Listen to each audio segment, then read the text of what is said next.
गुरुर्ब्रह्मा गुरुर्विष्णुः गुरुर्देवो महेश्वरः गुरुसाक्षात् परब्रह्म तस्मै श्रीगुरवे नमः।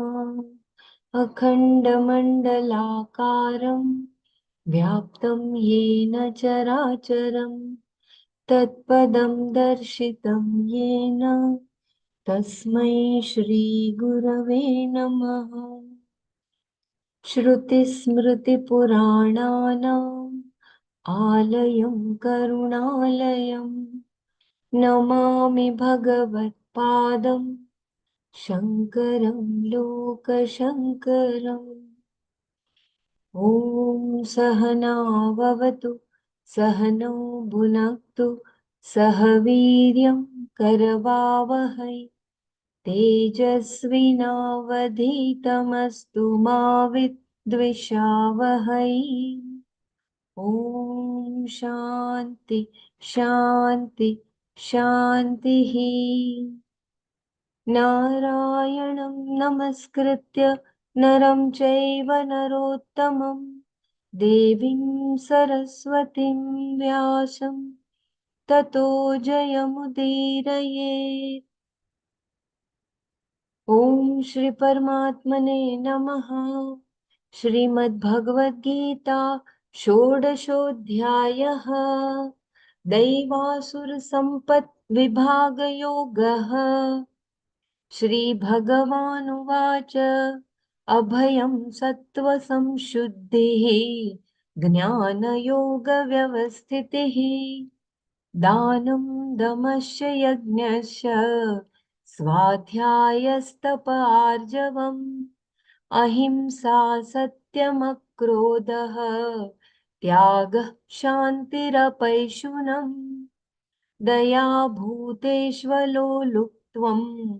मार्दवं ह्रीरचापलम् तेजक्षमा धृतिः शौचम् अद्रोहो नातिमानिता भवन्ति सम्पदं दैवीम् अभिजातस्य भारत दम्भो दर्पोऽभिमानश्च क्रोधः पारुष्यमेव च अज्ञानं चाभिजातस्य पार्थसम्पदमासुरीम् दैवी सम्पद्विमोक्षाय निबन्धायासुरीमता मा शुचः सम्पदं दैवीम् अभिजातोऽसि पाण्डव द्वौ भूतसर्गौ लोकेऽस्मिन् दैव आसुर एव च दैवो विस्तरशः प्रोक्त आसुरं पार्थ मे शृणु प्रवृत्तिं च निवृत्तिं च जना न विदुरासुराः न शौचं नापि चाचारो न सत्यं तेषु विद्यते असत्यम् अप्रतिष्ठं ते जगदाहुरनीश्वरम् अपरस्परसम्भूतं किमन्यत् कामहैतुकम् एतां दृष्टिमवष्टभ्य नष्टात्मानोऽल्पबुद्धयः प्रभवन्त्युग्रकर्माणः क्षयाय जगतो हिताः।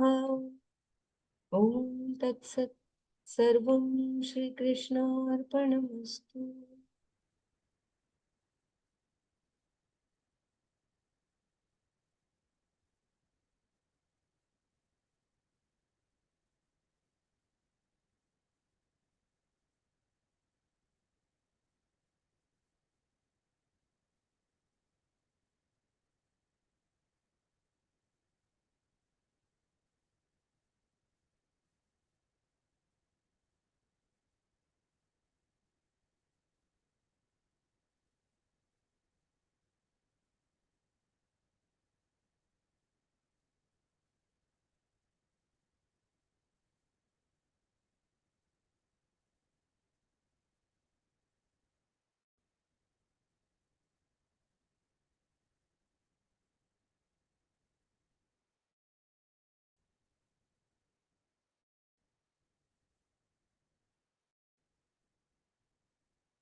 don't know how to close the slideshow. Pilaji, you can drag the left side vertical line towards left. Okay, just a minute. Yeah, thank you, Danya. This slideshow I would close. Okay, it's gone. The this is clear, right? We are page number uh,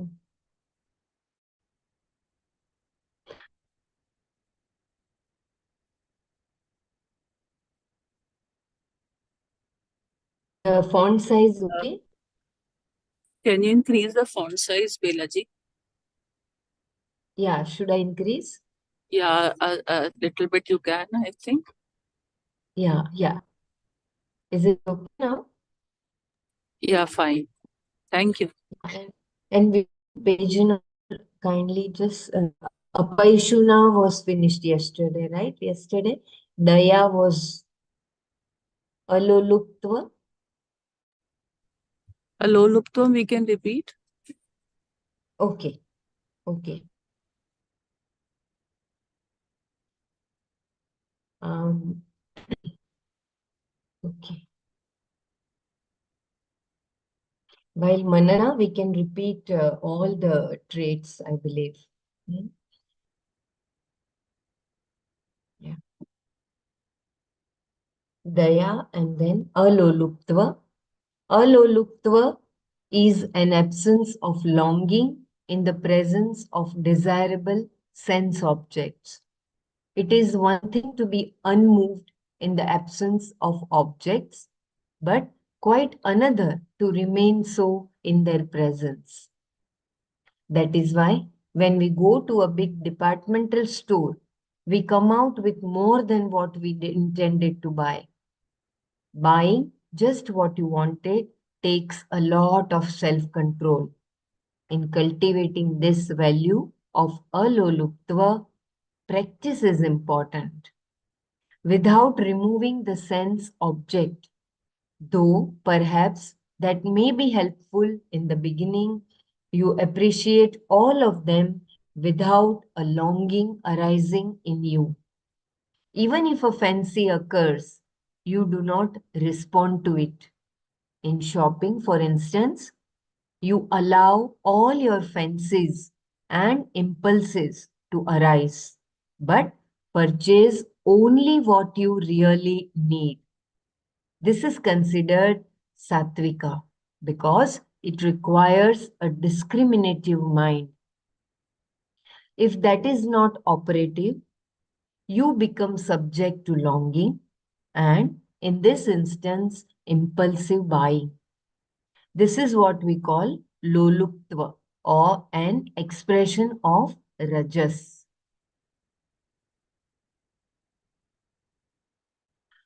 Mardava. Mardava is the essence of cruelty.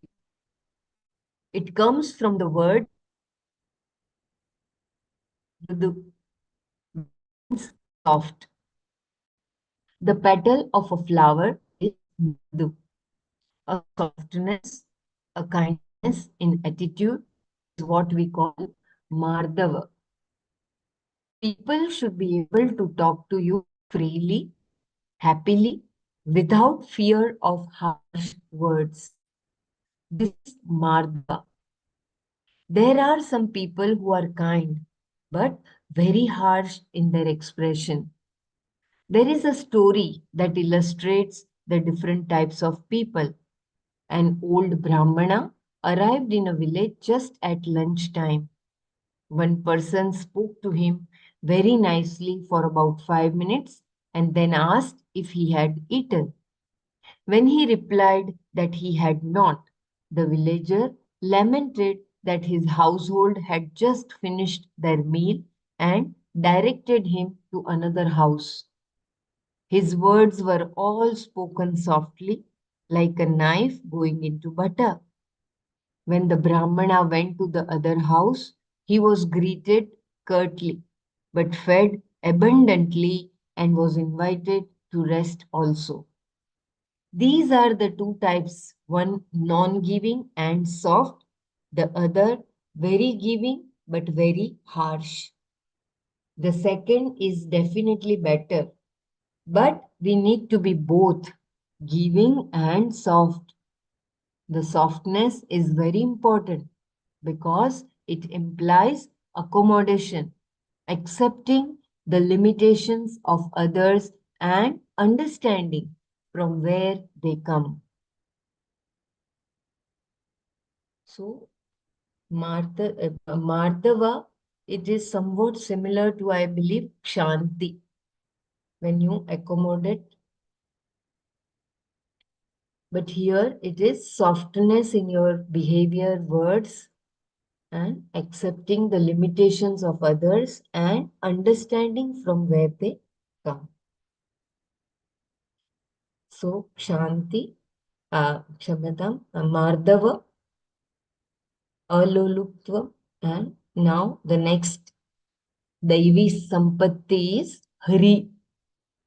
Hari is a particular kind of shyness.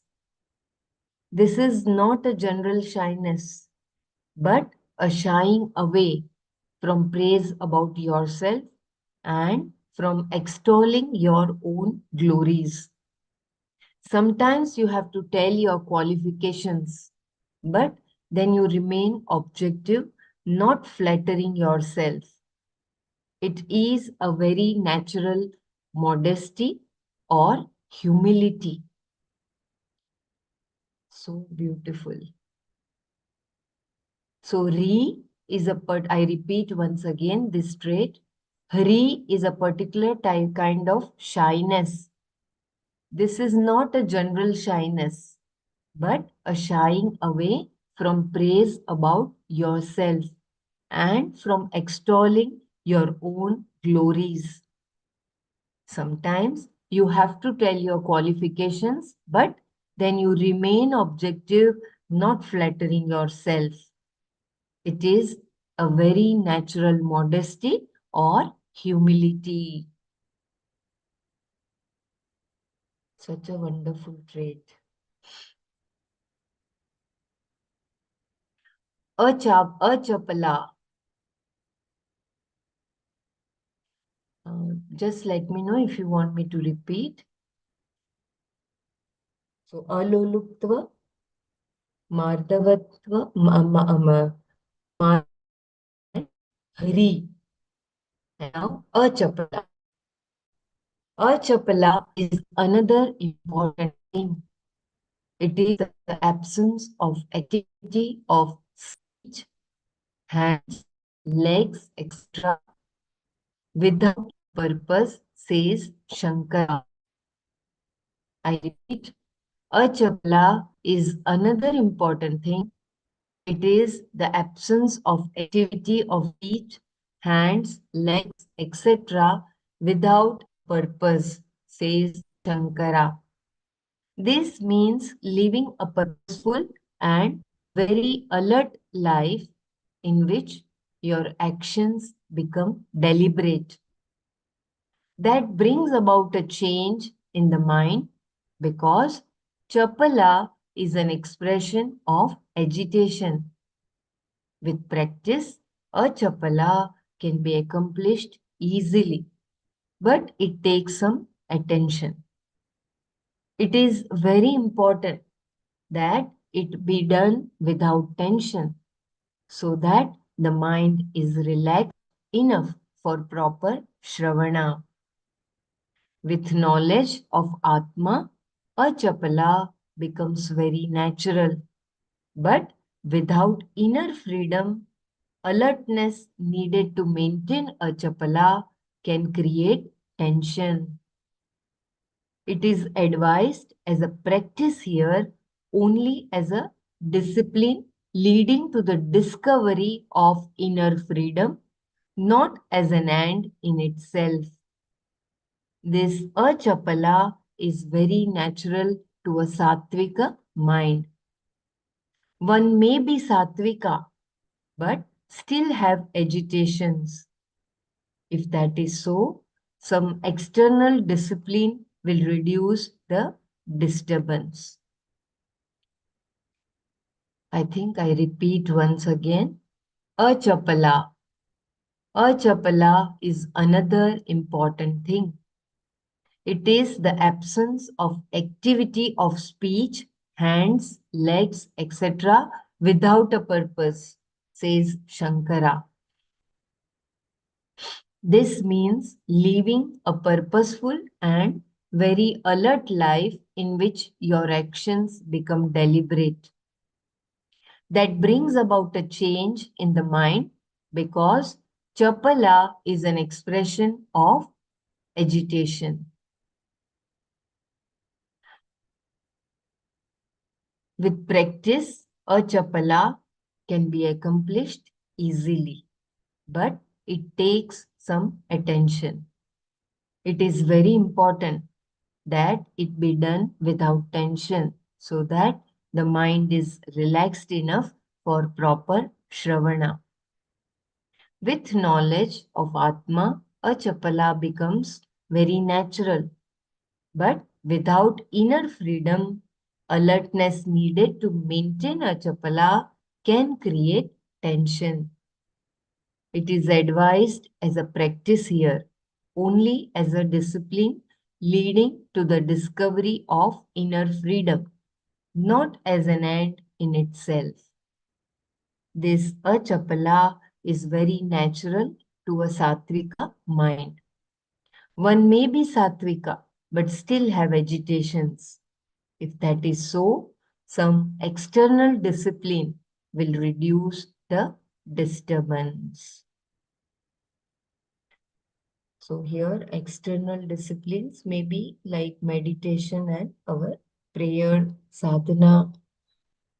They may help to reduce the inner conflicts of our minds.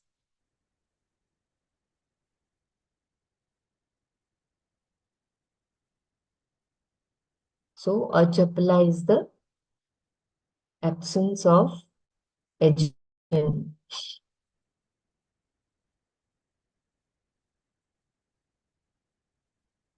Anyone can explain in a I just have one confusion because in Lalita Sahasranam we call Ma Lalita a Chapala, right?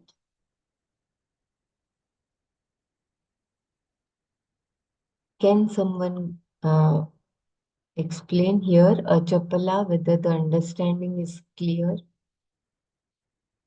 Absence of activity of speech, hands and legs without a purpose.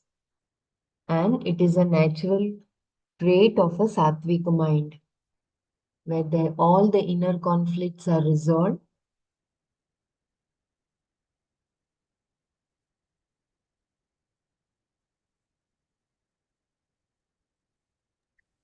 Jai Gurudev. I think what I understand of this chapala would mean, you've noticed some people when they're sitting, they're not just sitting, their leg keeps moving, they keep moving their leg. So similarly, it is to do with speech and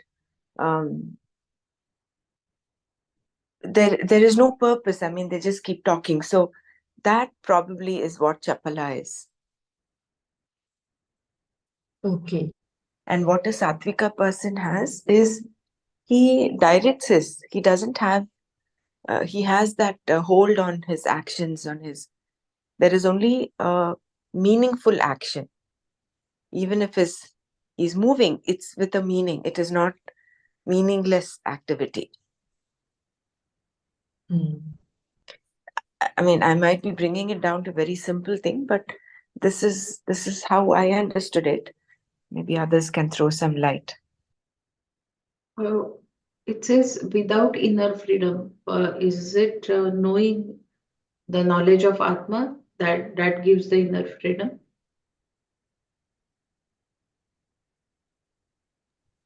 I think we're talking of a sadhak here. He's talking of a sattvic person. We're not talking of No. we're talking of a mumukshu, no? All of this. Here it says with knowledge of Atma, a chapla becomes a very natural. But without inner freedom, alertness needed to maintain a chapla can create tension. Uh, Yes, you are right. It means without the knowledge of Atma, wha- we'll continue to have that conflict inside.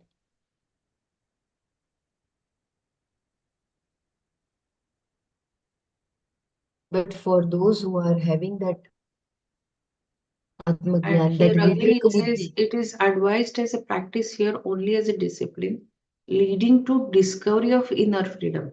So you need inner freedom for to be a chapala, and the goal again is said to have a inner freedom.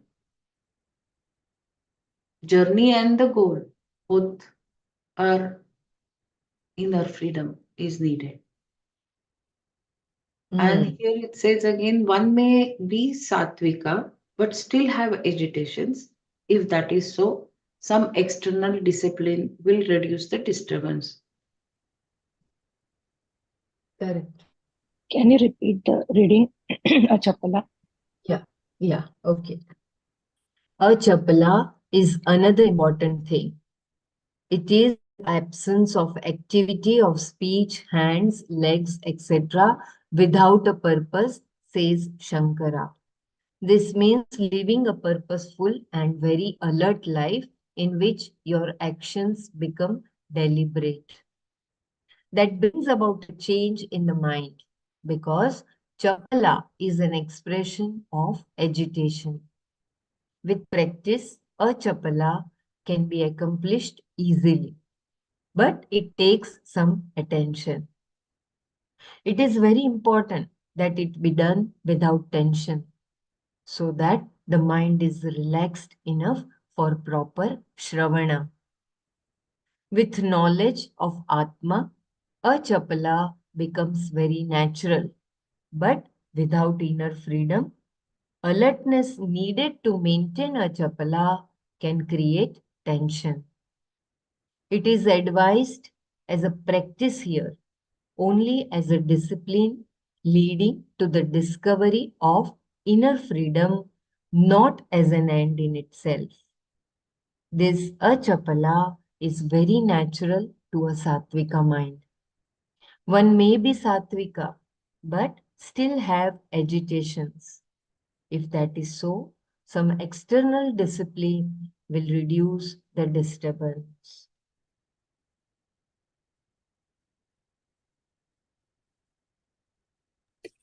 It is like a Uh, state pradnya, no? Hmm. can you just read that part where it says it is as a practice and not as an end in itself? Yeah.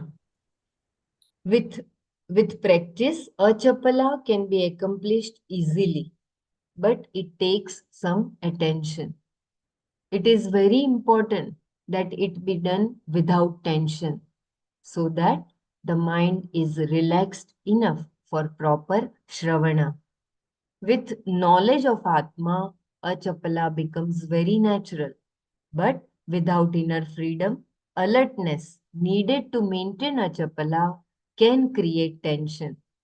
It is advised as a practice here only as a discipline leading to the discovery of inner freedom, not as an end in itself. So, here, not as a goal, just as a practice. While you sit, sometimes you shake legs and even hands.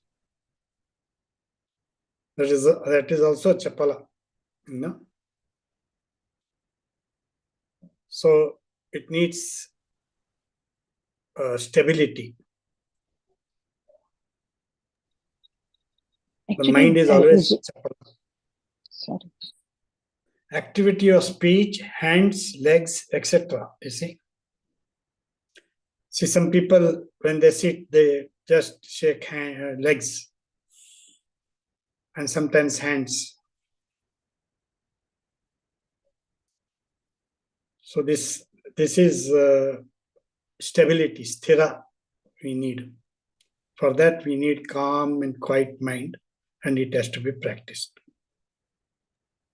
One may be sattvic, but still have agitation. From this Yeah. sentence also, we can see there will be bodily Movement. movements.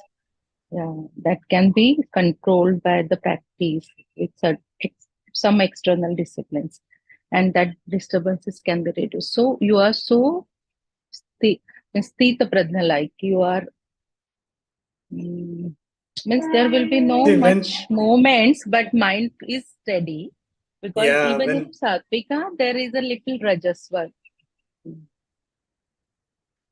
when This is body what is my stable, then understanding mind is. also is stable. Gurudev says, "No, your eyes should be so stable that Ah, everything ceases."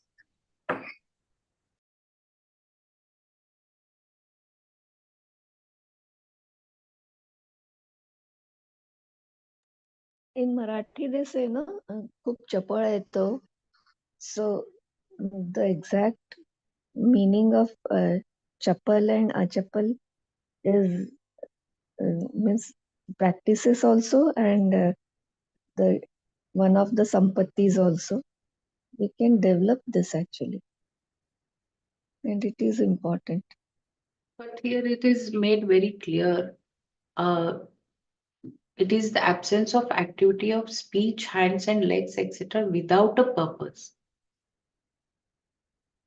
Yeah, Because many of our when actions are without purpose, just to maybe please someone, or just to get out of boredom. Maybe we might do a few things which are not needed. Maybe that is the thing. It's not just shaking your hands or anything. So many of the things, since it is not purposeful, uh, that needs to be altered, Yeah, I feel. very true, very true. Very yeah, beautiful. unrequired move means unrequired things. Unrequired speech, Hmm. or Yeah, yeah. uh, yeah, Means just we to we might get bored. We go to movie. It is not. It's not going to serve any purpose. I think it meant more of that than just shaking your hands, or mm, maybe that also is included. But I feel every action, speech of us should be purposeful. That fickleness is of what. mind. You see, fickleness of mind. Yeah. Yeah, And since we don't unnecessarily have a going to the purpose mall of and doing those something. things, which are useless, then. But he is very alert, and there is a freedom from inside when he is knowing about the atma. So everything he is very alert, but still there is such a achapal, means there is no restlessness from outside. So when we see now some people, we feel so calm and quiet in their presence, like Gurudev, or somebody sitting and telling somebody teaching us something, and that time also that presence matters. It doesn't show that um, mm, that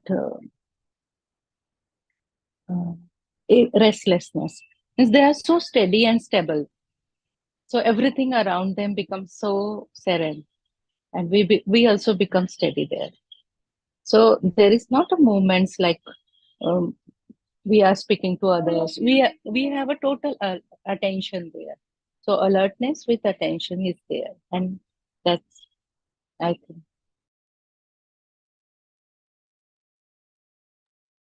And here, when it is said that Satvika also, he still might have agitations. Uh, it could be because of external influence, environment, could be his food, which could be just temporary. So that if that is taken care of with um, altering your food or meditation, pranayam, with that you can reduce the disturbance. Rajasic food. Even vata imbalance also pushes you Yeah, certain to do activities things, correct. unnecessary. Though we know Unnecessary. from within that unnecessarily this is happening, but can't control it because vata imbalance is pushing you. That's right.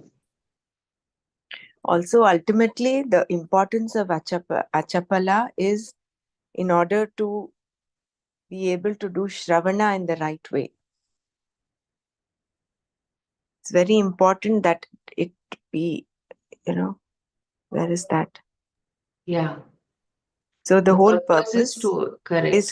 is in order to be able to do Shravana in the appropriate and optimum manner.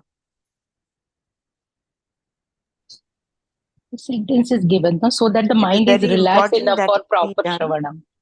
Yeah, so the mind is relaxed enough for proper Shravana. Therefore, it is not an end in itself. It is creating that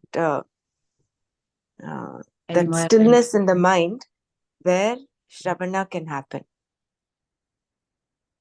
If you remember in earlier things, we learned that there are some people for whom just Shravana, mere Shravana is enough for them to attain, recognize Atma.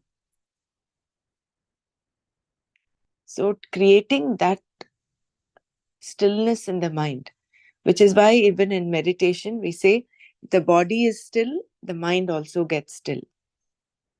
The mind body is moving, the mind keeps the mind automatically also moves with thoughts. So therefore, in order to get that stillness in the body is important, and that comes with a bit of discipline.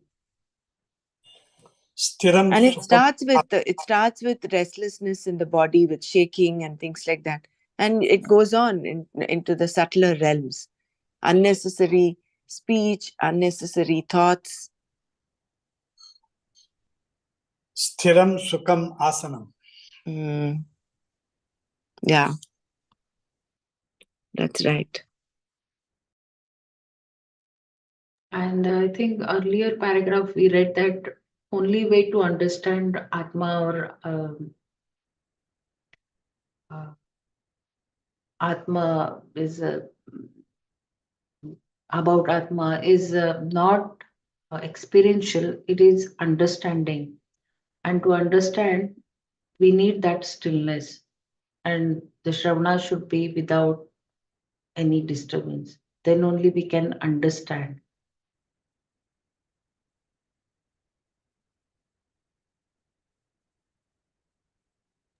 Uh, Chapalam is a expression of agitation, it says here.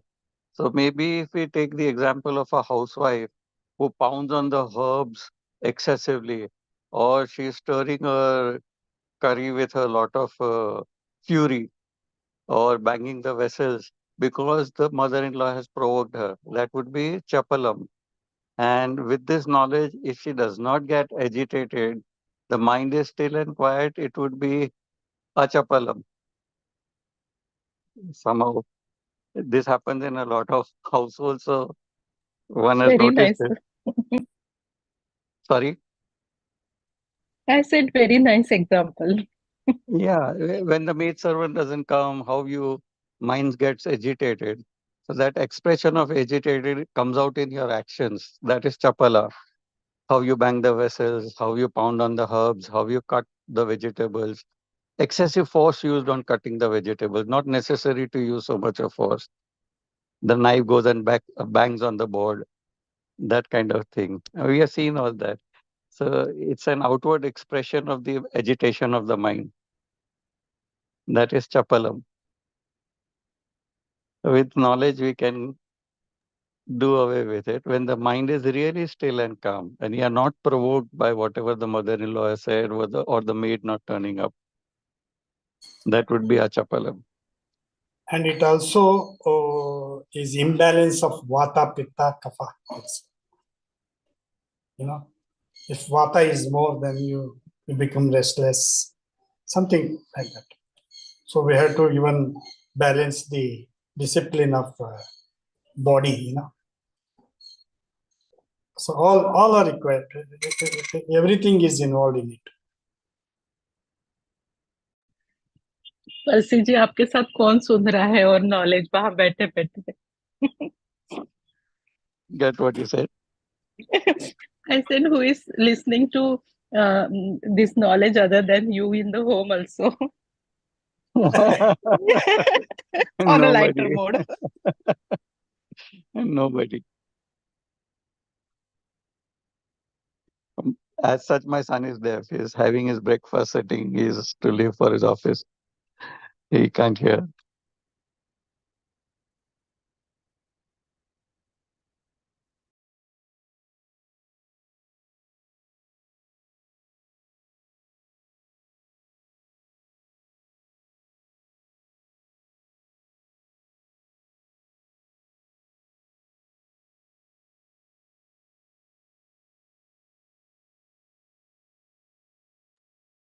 So, Brahmaraji, my understanding of Chapalya is different, right? If I'm not, Chapalya is a positive, or I don't know. I think that is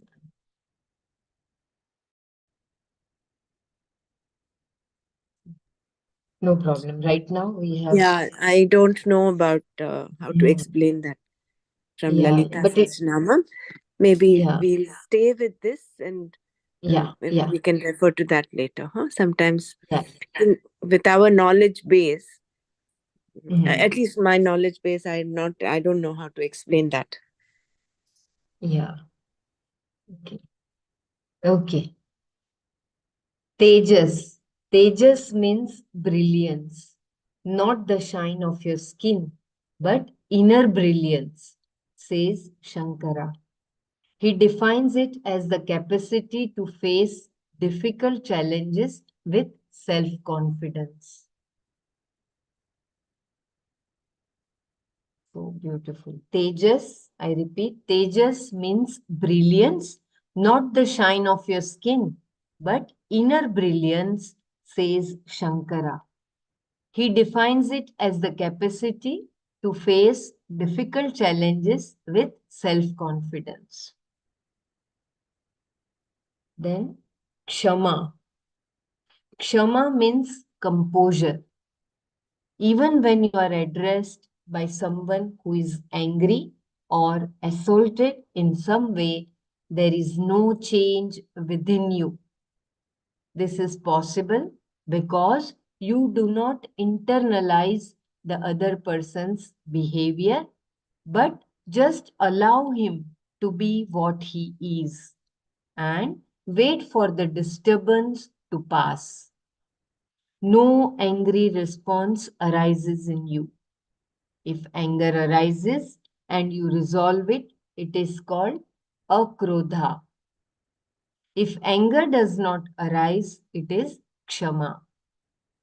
This is an accommodation which permits you to understand the other person.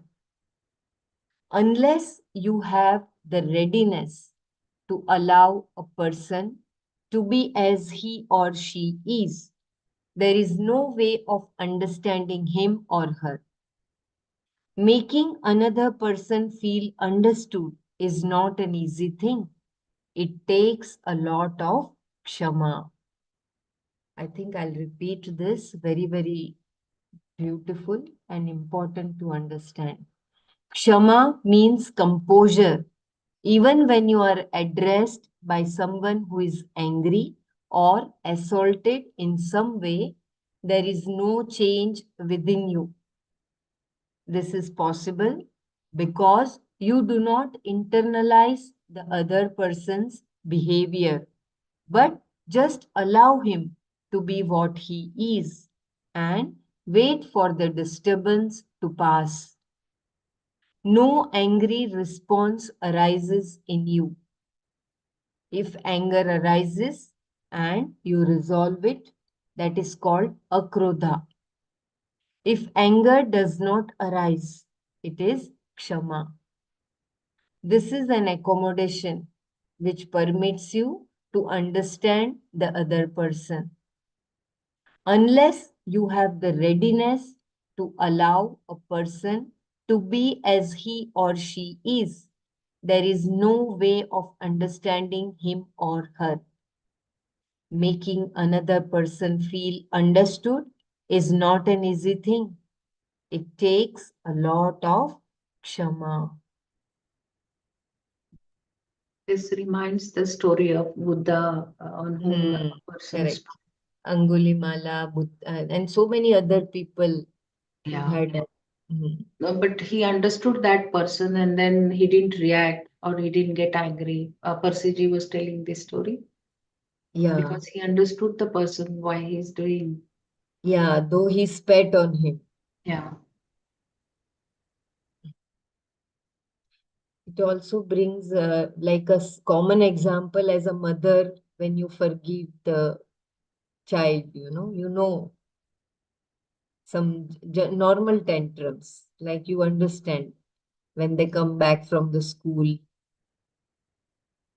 tired and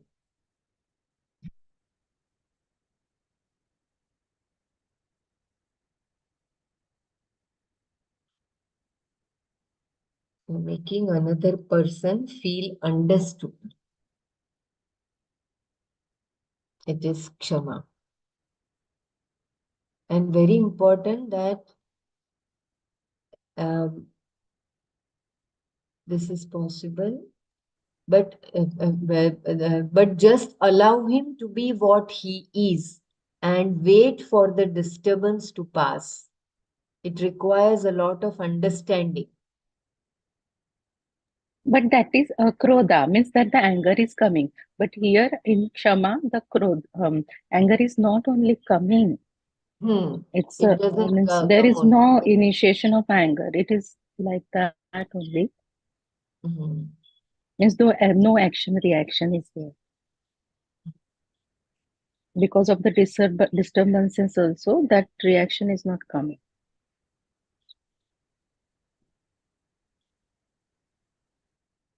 Yeah.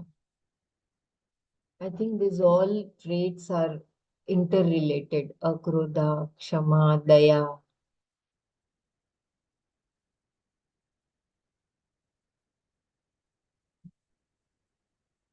Should I read further? We always used to say कि उसको क्षमा कर दो. अंदर से गुस्सा तो होता था, लेकिन उसको क्षमा कर दिया. Means there was something inside you till you then you are saying कि क्षमा कर दिया. This type steps. Because only you understand he is not other than me. So why there is without krodha.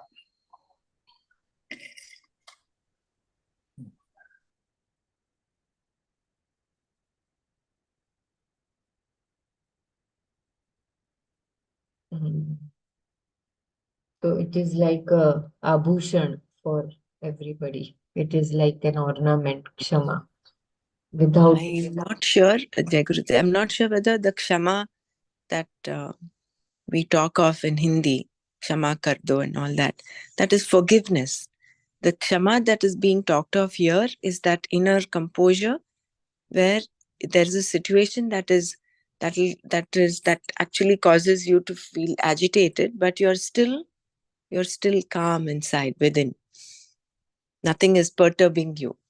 You're unperturbed. yeah, means that trait of That's a anger is state not of mind. inside you. Yeah. I think this is that Shama and Dama. Shama is Shat different. Sampati. Shama is the Shat Yeah, Sampati. it's This is different. Kshama. It's a K in between, in the front. It is that inner.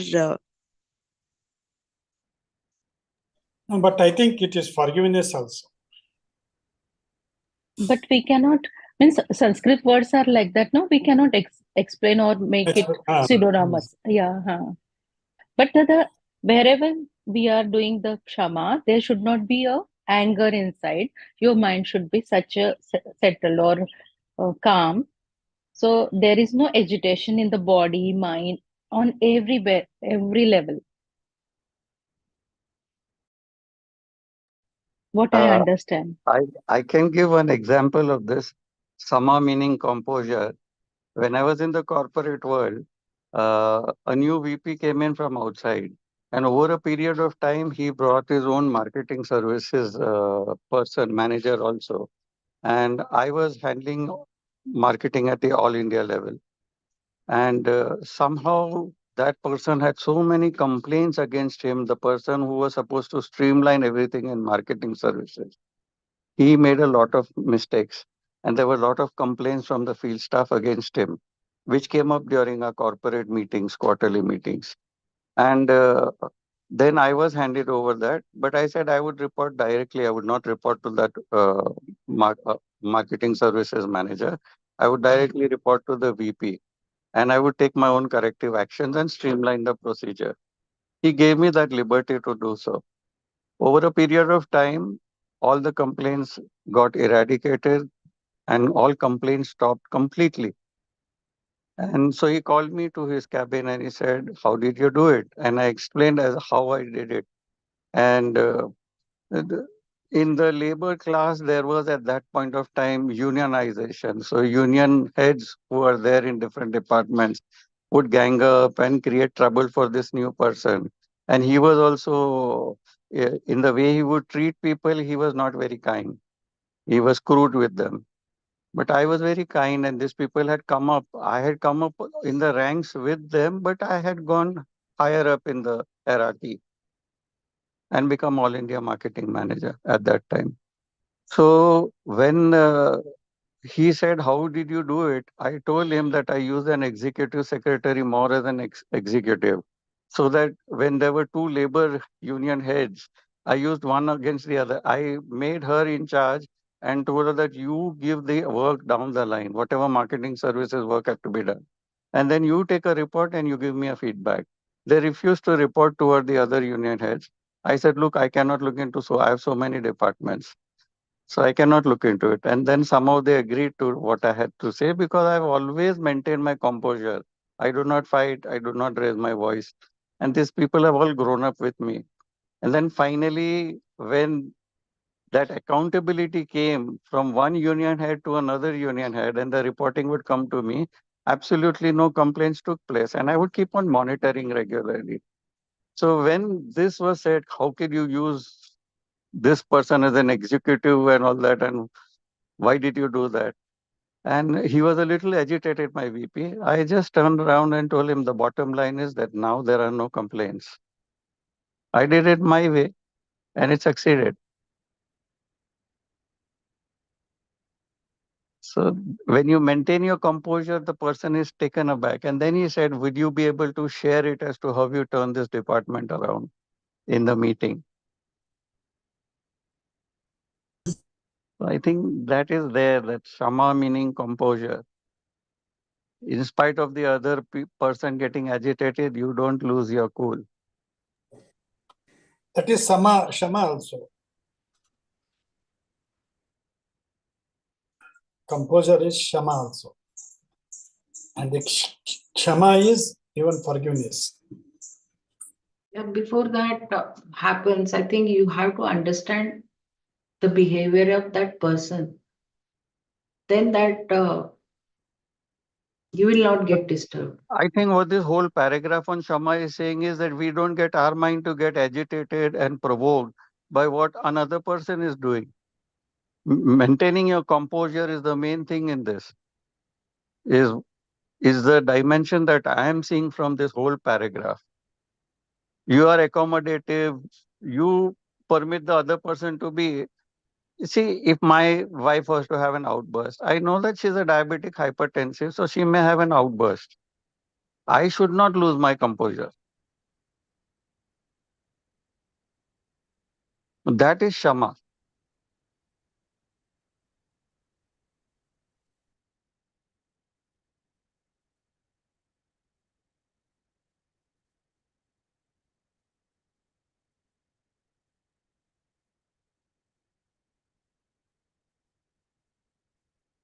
This is possible because you do not internalize the other person's behavior, but just allow him to be what he is and wait for the disturbance to pass. I think this is how we have Yes, to. exactly, exactly. That Yeah. is it. Na? When you get agitated with what the mother-in-law does in the house, your thoughts travel faster than your words. You may not say anything, but silently all your actions, like it is mentioned here, like I said about the pounding of the herbs or cutting of the vegetables or stirring of the curry, the fury with which you do that work, it speaks out. That is achapala. That is chapalam rather, agitation. So when that person's whatever that is there is not having an impact on you, you maintain your composure. And then like Surajji says, it could also mean forgiveness because you are in that state and mode to maintain your composure is because you already forgive the other. Whatever that person is doing is because of their mental illness or the ignorance of knowledge. Those who are wise will always forgive the people who are ignorant. ज्ञानी के लक्षण ही होते हैं कि अज्ञानी को माफ करें.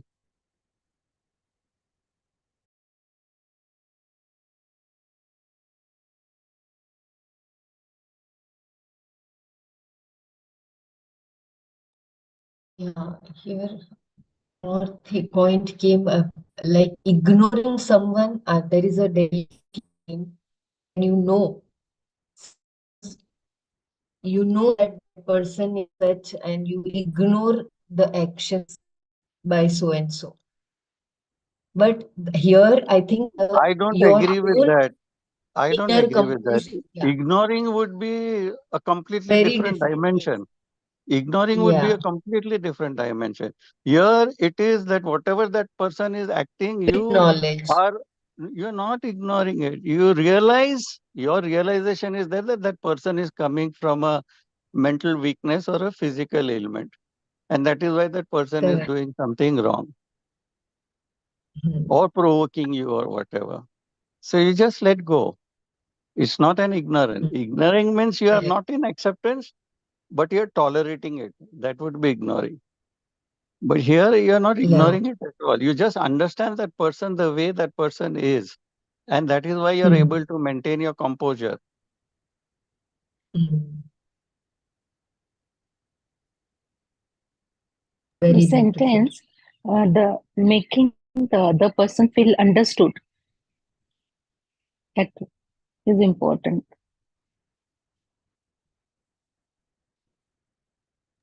There, making that other person understood means then maybe you're wanting to go into a conflict situation. That person may not be in that mood to understand anything at that time.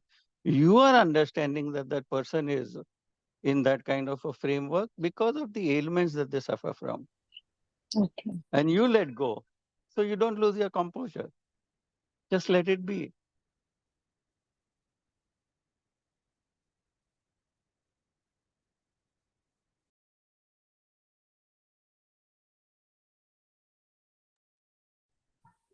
Kshama is also Sahanam Sarva Dukkhanam.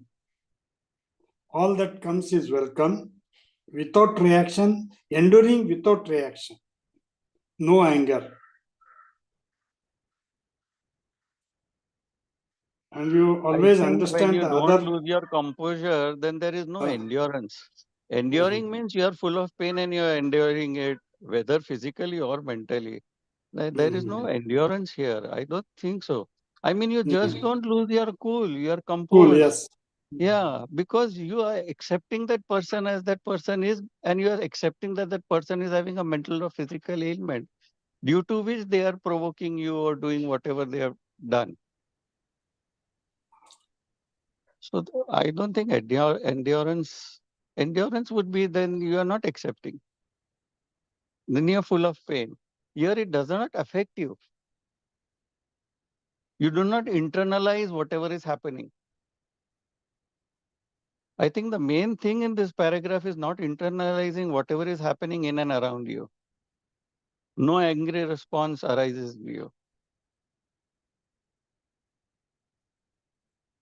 That is what's composure. Yes, that is Sahanam. composure. Good. Yeah, very beautiful. I think the endurance is titiksha, not kshama.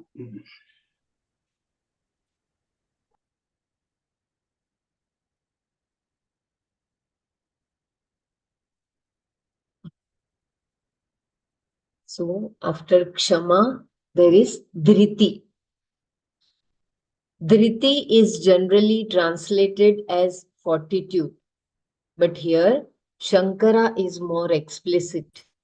He says that when the body and sense organs are tired or in pain due to illness or age or some defect, the attitude that makes you not mind the pain is what we call dhriti. Even though there is pain, there is a capacity to happily put up with it, not yielding to expressions of complaint. So beautiful. Dhriti, I repeat, Dhriti is generally translated as fortitude. But here, Shankara is more explicit. He says that when the body and sense organs are tired or in pain due to illness or age or some defect, the attitude that makes you not mind the pain is what we call dhriti. Even though there is pain, there is a capacity to happily put up with it, not yielding to expressions of complaint. That reminds me of Sri Ramana Maharshi when he was having that last stage of throat. He was having so much of pain, but it's written that you cannot see any trace of that pain in his eyes or in his behavior or in his speech.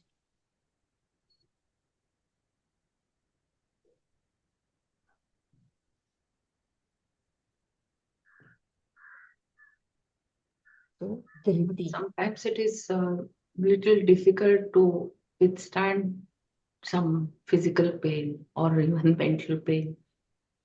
It goes beyond your capacity to.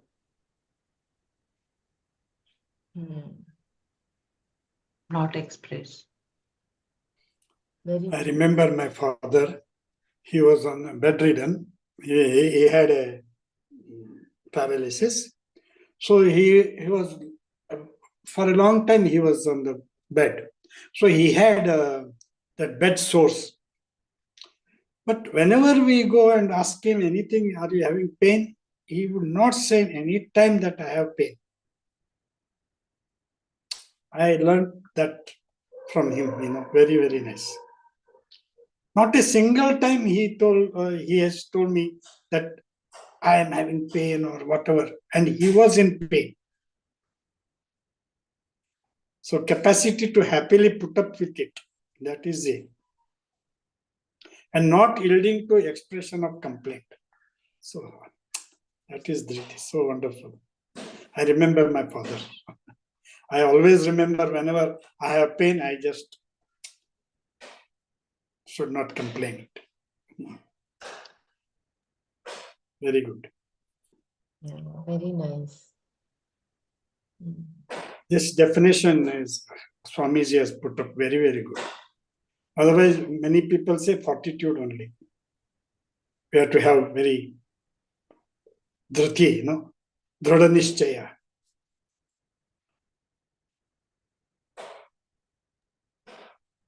This is wonderful. But because this is needed for any meditation or anything what we do, even if there is pain, that is happening for the body, not for me. That dhriti comes only with that knowledge. As you said with Ramana Maharshi. So he's separating body and him himself. So it naturally comes, that dhriti naturally comes when you have that knowledge. So Daivi Sampat this is also a very beautiful Sampat. Nicely explained, yes. Good. Can someone help me to read for a few minutes, because we still will continue for another minutes, right? You want me to read? Or Brahmaraj is there? Anybody else is there? Otherwise, is there. If you can continue and take over, I appreciate very well. I'll share then in that case. Better, no? Yeah, if it is comfortable, you continue reading, or you can continue sharing and reading it as you wish. Better, because you can be free of that. Yeah, that is very nice of you. So I will read till you get your screen, Mrinalji. Yeah, I think I'm ready by. Yeah, धन्यवाद.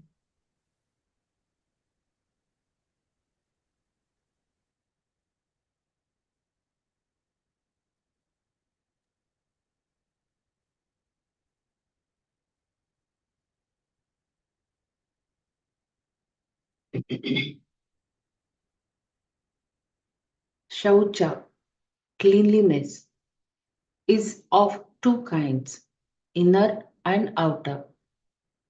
External cleanliness means keeping the body, clothing, and the environment clean.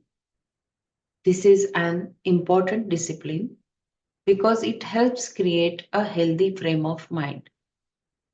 Inner cleanliness is a mental disposition that is the opposite of one assailed by emotions like hatred. Whenever these disturbing emotions are detected, they are replaced by their opposite.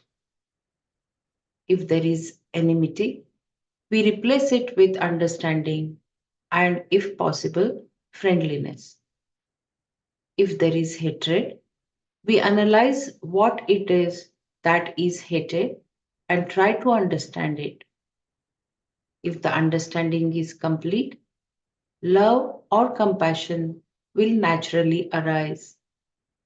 If it is not, we deliberately introduce these emotions, shifting our attention to what is lovable about the person or why he or she is deserving of compassion. One has to look into one's own mind and, as these emotions arise, create the opposite attitude, pratipaksha bhavna, and thereby develop a mind which is predominantly sattva. Other important ways of bringing about inner cleanliness are daily prayers, japa, and meditation. These are all cleaning acts because there is surrender involved.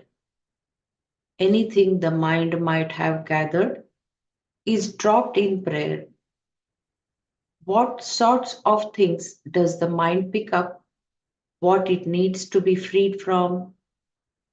Shankara lists deceit and being under the spell of likes and dislikes. Having likes and dislikes is not a problem, but when under their spell, we act against dharma. If your likes and dislikes happen to correspond with right and wrong, you are totally free. If one goes against dharma to fulfill likes and dislikes, we are constrained to say that the person is under the spell of ragadveshas. This is the impurity and it has to be cleansed by prayer and pratipaksha bhavna. I'll read this again. Mrinalji, can you repeat this Socha? Yeah. Shaucha. Shaucha, cleanliness, is of two kinds, inner and outer. External cleanliness means keeping the body, clothing, and the environment clean.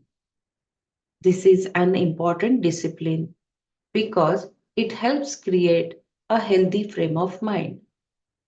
Inner cleanliness is a mental disposition that is opposite of one assailed by emotions like hatred. Whenever these disturbing emotions are detected, they are replaced by their opposite. If there is enmity, we replace it with understanding and, if possible, friendliness. If there is hatred, we analyze what it is that is hated and try to understand it. If the understanding is complete, love or compassion will naturally arise. If it is not, we deliberately introduce these emotions, shifting our attention to what is lovable about the person, or why he or she is deserving of compassion.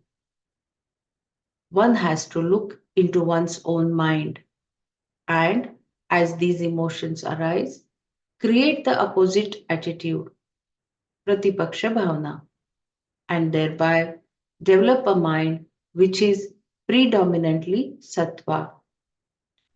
Other important ways of bringing about inner cleanliness are daily prayers, japa, and meditation. These are all cleaning acts. These are all cleaning acts because there is surrender involved. Anything the mind might have gathered is dropped in prayer. What sorts of things does the mind pick up that it needs to be freed from Shankarali's deceit and being under the spell of likes and dislikes? Having likes and dislikes is not a problem, but when under their spell, we act against dharma. If you if your likes and dislikes happen to correspond with right and wrong, you are totally free. But one goes against dharma to fulfill likes and dislikes, we are constrained to say that the person is under the spell of raga dveshas. This is the impurity and it has to be cleansed by prayer and pratipaksha bhavana.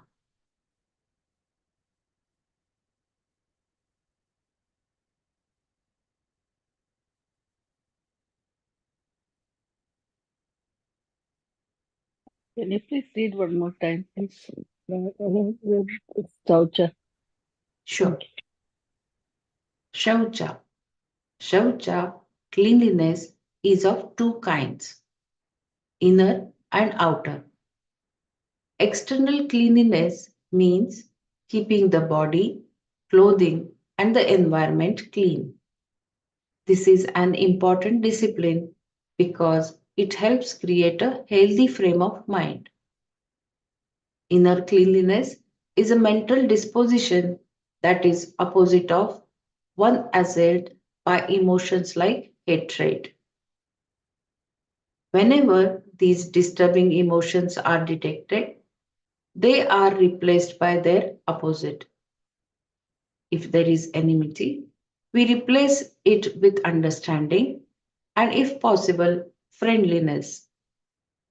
If there is hatred, we analyze what it is that is hated and try to understand it.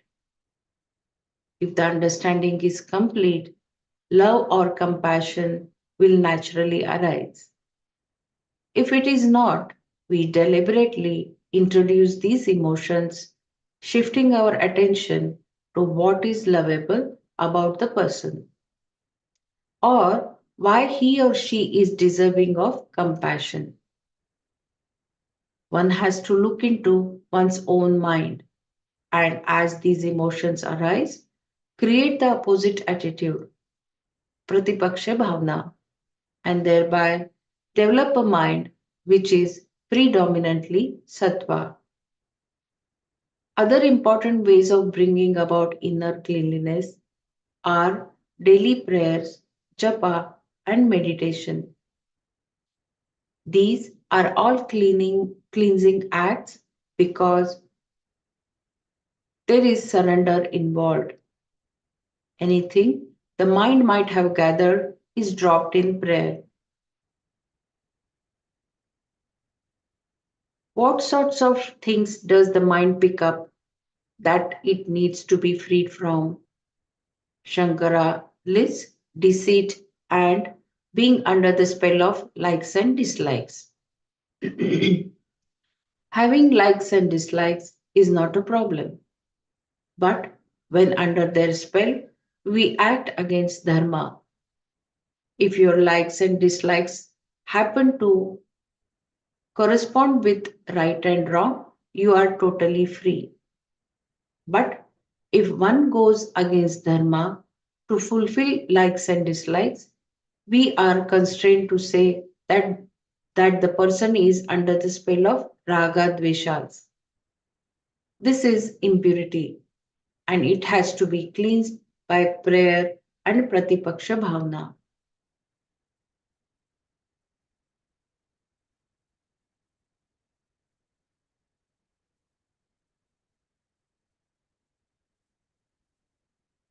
Here it's been talked about the inner and outer cleanliness. Outer cleanliness is needed to create a healthy frame of mind, and inner cleanliness is getting rid of emotions like hatred by understanding the person and being friendly with that person. If you have hatred towards somebody and what you hate, understand what you are hating in that person and replace that with attitude of pratipaksha bhavna, and thereby you develop a mind which is sattvic mind. And other things are practicing daily prayer, japa, and meditation, because here you are surrendering, and whatever you have gathered during the day will be dropped in the prayer.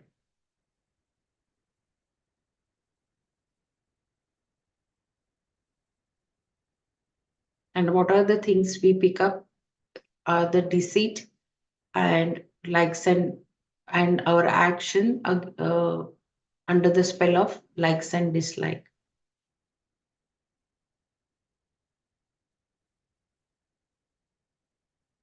Having likes and dislikes is okay, but when we act under their spell, that is not right.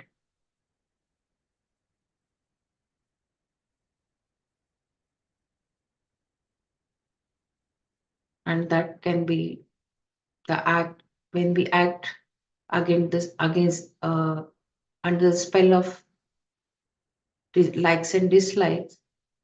We if we act against dharma, then that impurity has to be cleansed by prayer and pratipaksha bhavna.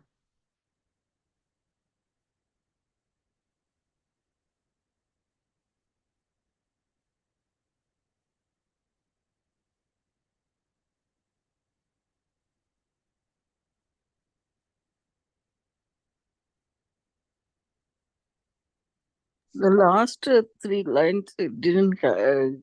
He said, if you're the dislikes, likes and dislikes, that makes you commit. I mean, against dharma, correspond with right or wrong. You're totally free. But if one goes against dharma to fulfill the likes and dislikes, they are constrained to say that person is under spell of raga dvesas.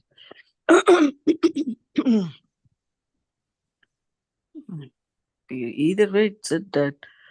How does that? No, it's having likes and dislikes, it's okay. But when we act against dharma under their spell, then that is wrong. Yeah, I don't know. That sentence isn't clearly says, but I can understand when you're not against dharma, it's okay having the likes and dislikes. But if you have likes and dislikes to fulfill that, you go against dharma. That is the raga dveshas. Okay. The pratipaksha bhavana is you replace that thought with the opposite thought. That the pratipaksha bhavana. Yeah, if you are hating someone, then either you try to understand what you hate in what you are hating, yeah, and then that replace with compassion and friendliness. Right. Okay, got it. Thanks. Adroha. Adroha is absence of hurting. Since we have already discussed ahimsa, and have defined it as absence of any harmful action, adroha is to be taken as the absence of even a thought of hurting another. The word ahimsa can itself include absence of even thoughts of hurting. If there is no special mention of another word like adroha. But since adroha is cited separately, the meaning of ahimsa is restricted to the absence of oral and physical actions of hurting. With adroha, the harmful thought is also dismissed. When there is not even a desire to hurt another, that is adroha.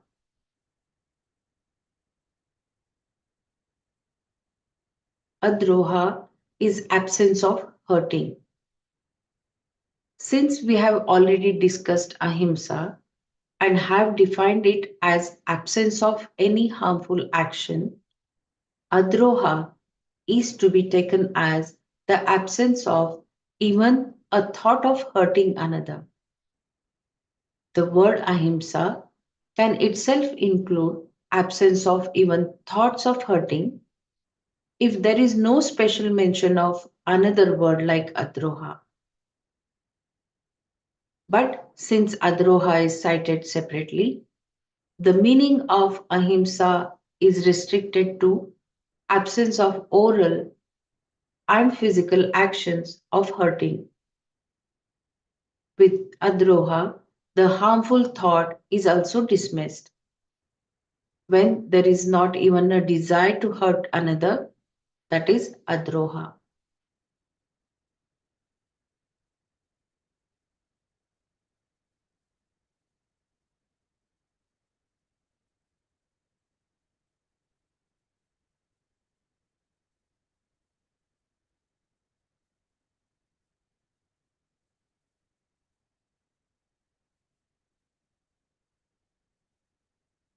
Should I read further?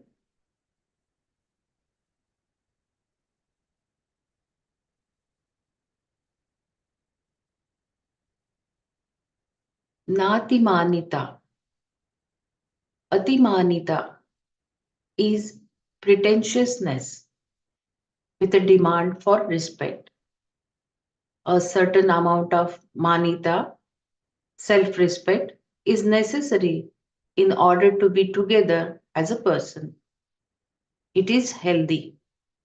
Otherwise, you will undermine yourself with self criticism.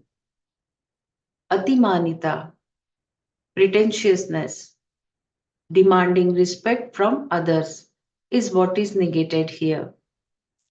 It is an it is an excess of manita.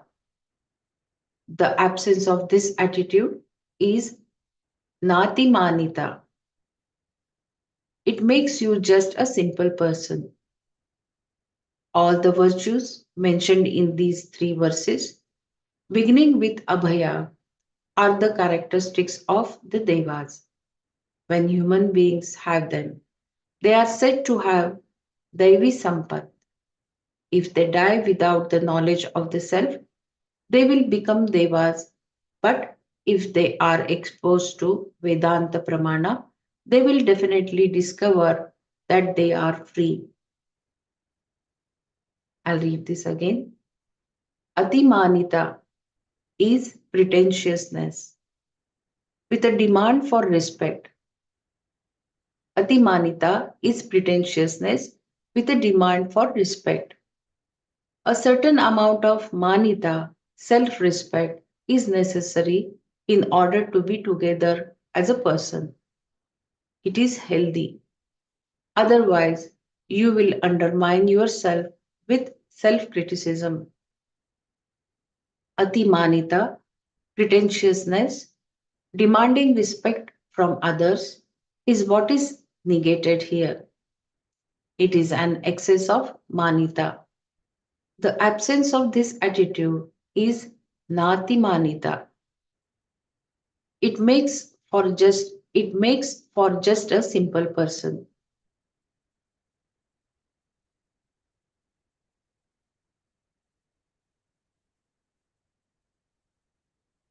All the virtues mentioned in these three verses, beginning from Abhaya, are the characteristics of Devas.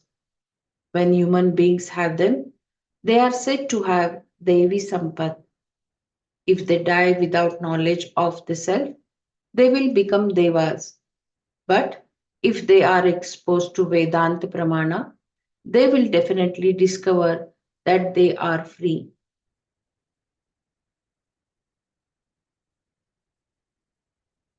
I think we have completed the Devi Sampat qualities. Now we would be starting Asuri Sampat. Should we stop here for Manana?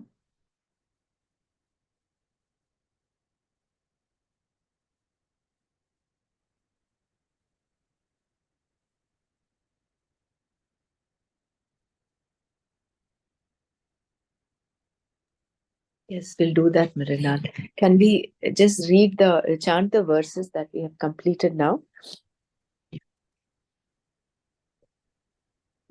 Abhayam Sattva Samshuddhi I think from the beginning of the. Yeah. We have completed 3 verses, it says, no? Only those from the beginning. Yeah.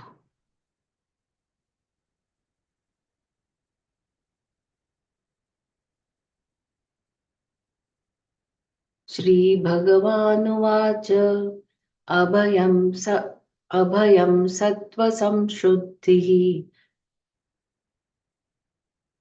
संशुद्धिः ज्ञानयोगव्यवस्थितिः दानं दमश्च यज्ञश्च स्वाध्यायस्तप आर्जवम्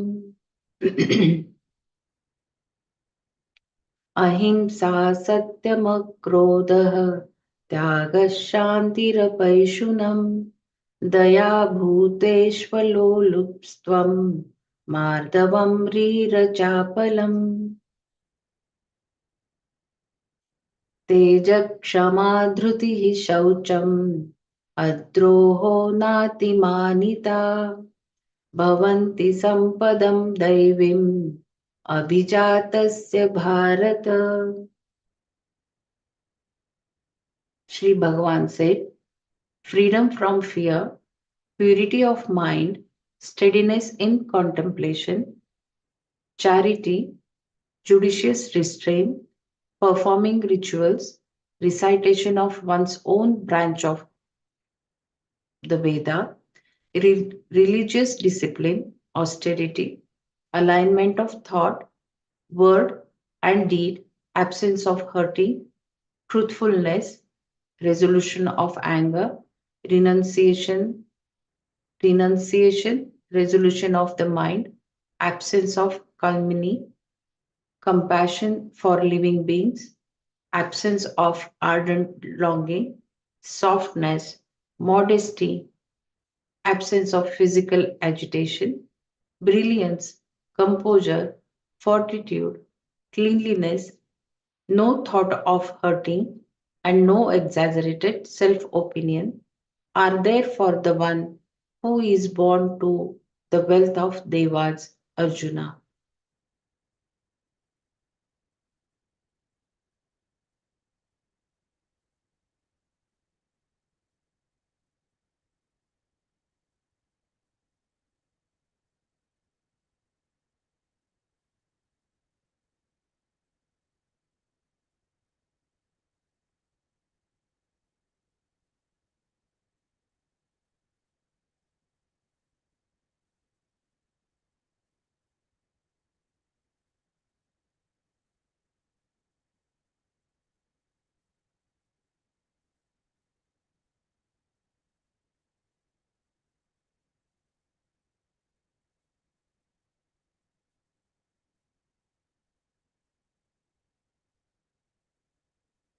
Ramraji, are you there?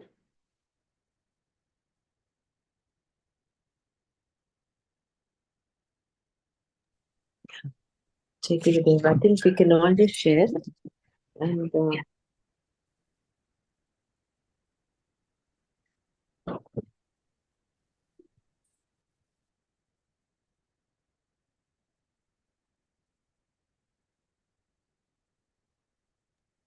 Like in Patanjali Yoga Sutra, it is said, no,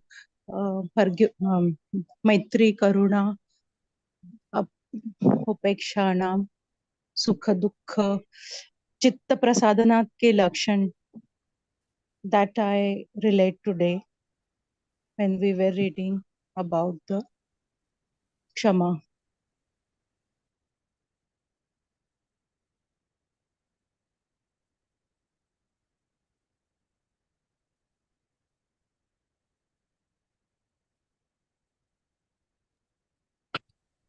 For inner shaucha, outer, external and internal is important. But for inner shaucha, in fact, even in the last chapter, I think we learned there are some 3 or 4 methods in obtaining this inner shaucha. One is of pratipaksha bhavana. When there is something which is adverse happening or the person is hate-worthy, you convert that emotion into love, into the opposite. That becomes like an antibody. So you're not allowing that hatred to get inside and ferment inside of you. So you're maintaining that inner cleanliness. And daily prayers, japa, all of this paves way for dropping all that we may have gathered unknowingly, unintentionally in the mind.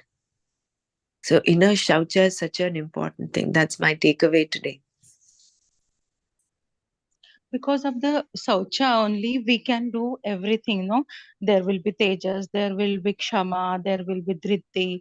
Means inner cleanliness is so much important. External can be done by anybody, but internal is a practice. Because you need, for Shravana also, you need the inner cleanliness.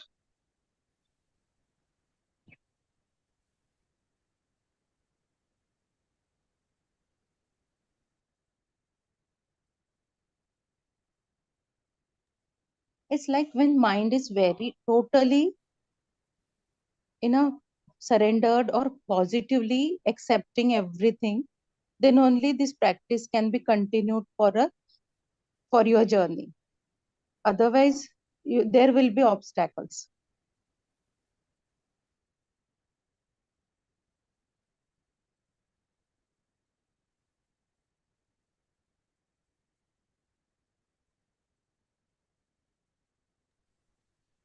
Actually, we learned and we've been exposed to a lot of different finer aspects of the mind in the form of dhriti, tejas, kshama. But Tejas is the product of all this, not the shine of your skin, but inner brilliance. Capacity to face difficult challenges with self-confidence. Okay, that is what.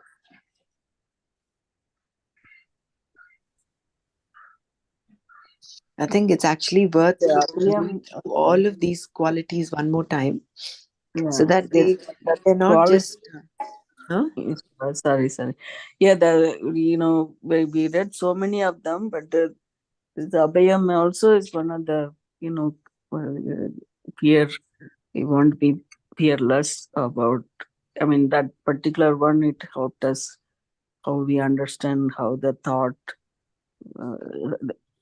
How do you identify the thought before that thing comes to, the fear comes to you? So like that, there were several. Yesterday we read several of them. I can't remember all the names, but then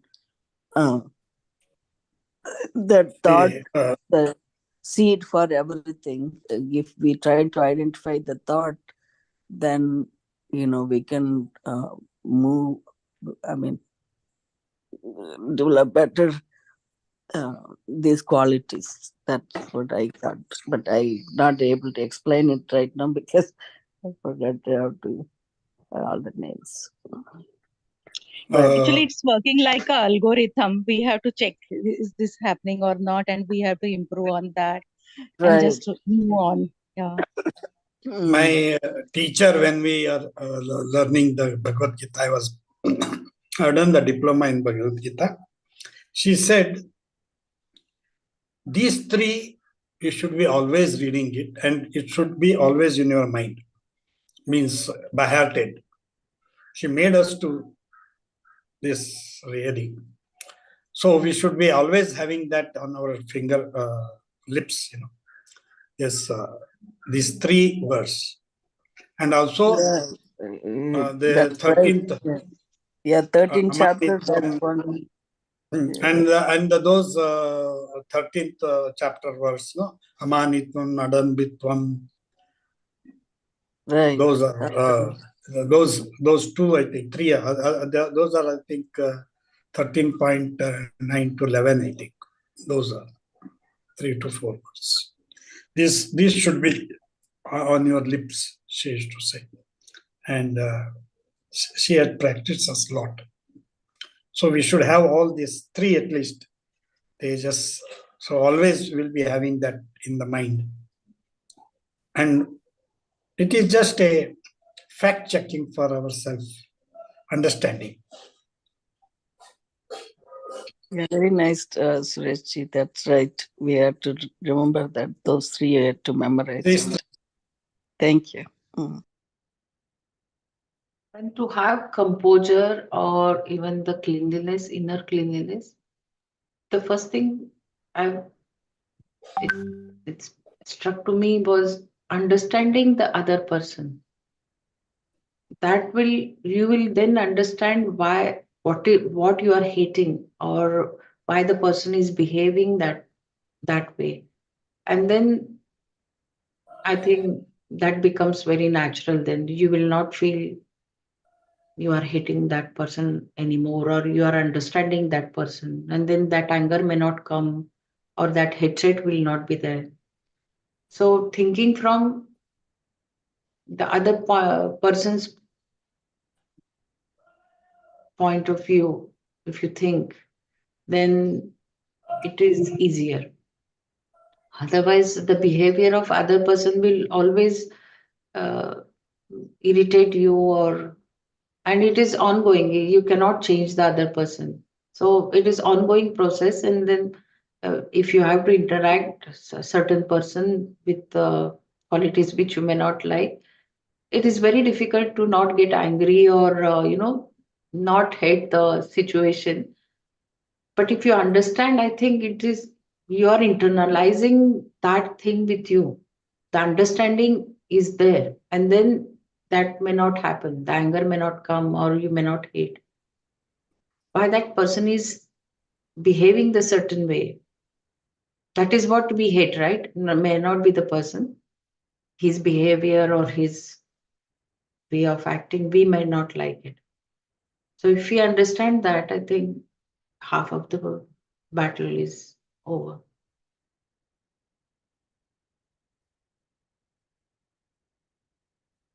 Yeah, here it says, if the understanding is complete, love or compassion will naturally arise. If it is not, we deliberately introduce these emotions, shifting our attention to what is lovable about the person, or why he or she is deserving of compassion. This is very important, I feel.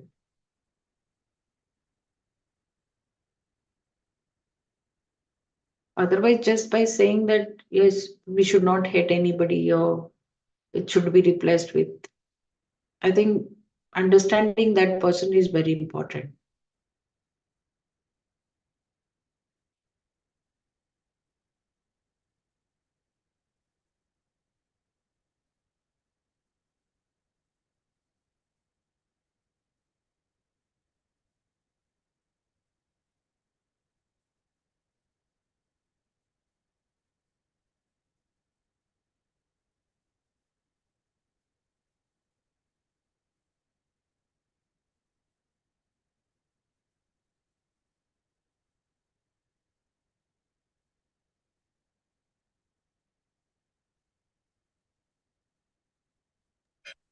Jai Gurudev, I think we'll close here today. And tomorrow maybe we'll do a wrap up of all these three one more time before we go on to the next verse.